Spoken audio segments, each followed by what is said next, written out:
Assalamualaikum warahmatullahi wabarakatuh. Salam sejahtera untuk kita semua.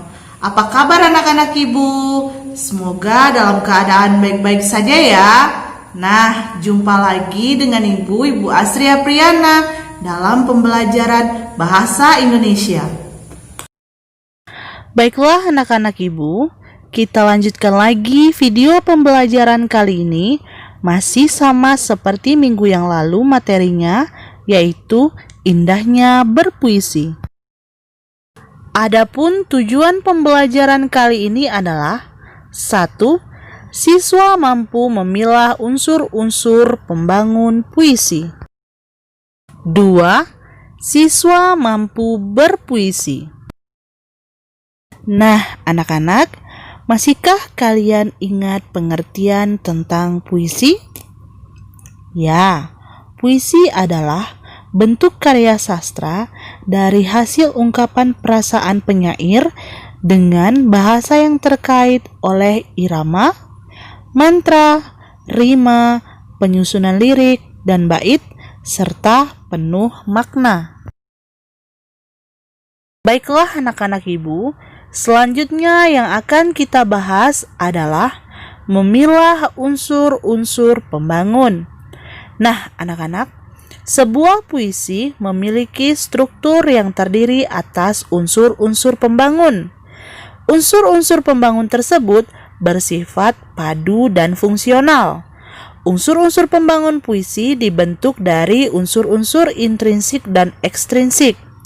Nah, unsur intrinsik puisi meliputi fisik puisi dan struktur batin puisi. Nah, anak-anak, yang akan kita bahas yang pertama adalah unsur fisik puisi. Unsur-unsur fisik puisi. 1. Majas. Majas adalah bahasa kias digunakan untuk menimbulkan kesan tertentu bagi pembaca atau pendengar. Contoh, tangisanku telah mengubah gurun menjadi lautan. Majas yang terdapat pada contoh tadi adalah majas hiperbola. Majas hiperbola adalah majas yang berusaha untuk melebih-lebihkan sesuatu. 2. Irama. Irama adalah alunan bunyi yang teratur dan berulang-ulang. Irama berfungsi untuk memberi jiwa pada kata-kata puisi yang pada akhirnya dapat membangkitkan emosi tertentu. 3. Kata konotasi. Kata konotasi adalah kata yang memiliki makna bukan sebenarnya. Kata telah mengalami penambahan, baik itu pengalaman, kesan, imajinasi, dan perasaan penyair. Contohnya, kata jejak kaki memiliki makna sebenarnya adalah tapak. Namun, makna konotasi dari kata jejak kaki yang ditulis pada puisi ini adalah pengalaman hidup. Yang terakhir adalah 4. Kata-kata berlambang. Lambang atau simbol adalah sesuatu gambar, tanda atau kata yang menyatakan maksud tertentu. Contoh, pada kata hujan, di sini melambangkan kebaikan dan kesuburan. Baiklah anak-anak, selanjutnya adapun unsur batin puisi, yaitu unsur yang tersembunyi di balik unsur-unsur fisik. Adapun unsur batin dalam puisi adalah sebagai berikut. 1. Tema atau makna. Tema adalah gagasan pokok yang dikemukakan oleh penyair melalui puisi. Gagasan pokok tersebut menjadi pedoman utama penyair dalam mengungkapkan isi puisi. Tema yang terdapat dalam puisi antara lain tema ketuhanan, kemanusiaan, perjuangan, kesedihan, alam, sosial, pendidikan, perpisahan, cinta, dan politik. 2. Rasa atau feeling. Perasaan penyair dapat diungkapkan melalui puisi. Perasaan penyair akan muncul saat menghadapi sesuatu. Perasaan yang menjiwai puisi antara lain perasaan gembira, sedih, terharu, marah, ketakutan, putus asa, dan sombong. 3. Nada. Penyair mempunyai sikap tertentu terhadap pembaca.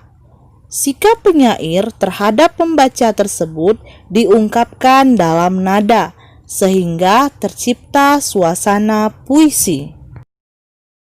Yang terakhir, 4. Amanat. Amanat dapat disebut pesan atau nasihat dalam sebuah puisi.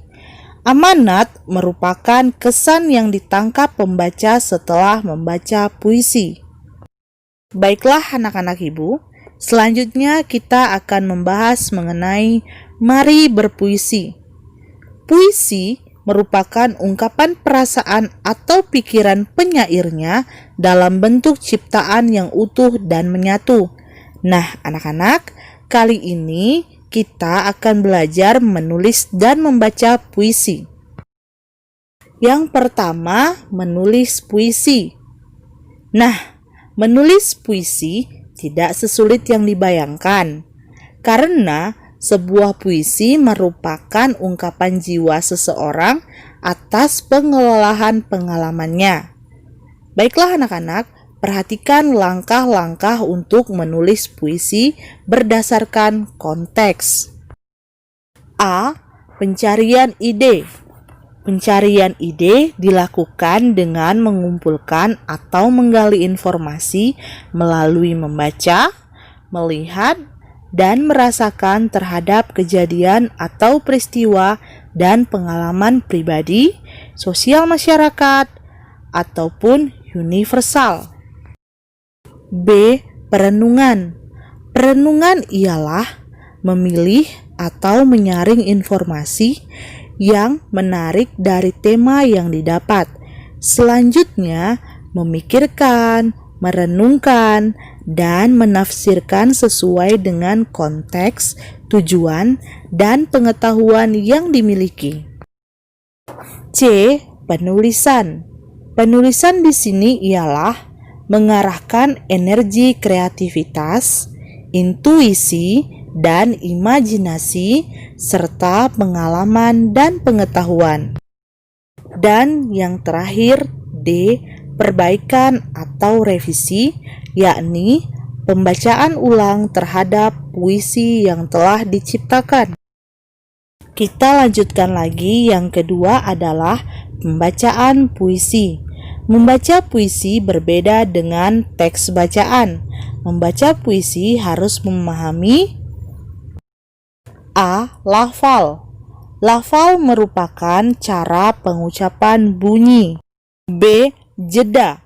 Jeda merupakan hentian sebentar dalam ujaran. C. Intonasi. Intonasi merupakan ketepatan penyajian tinggi rendah nada.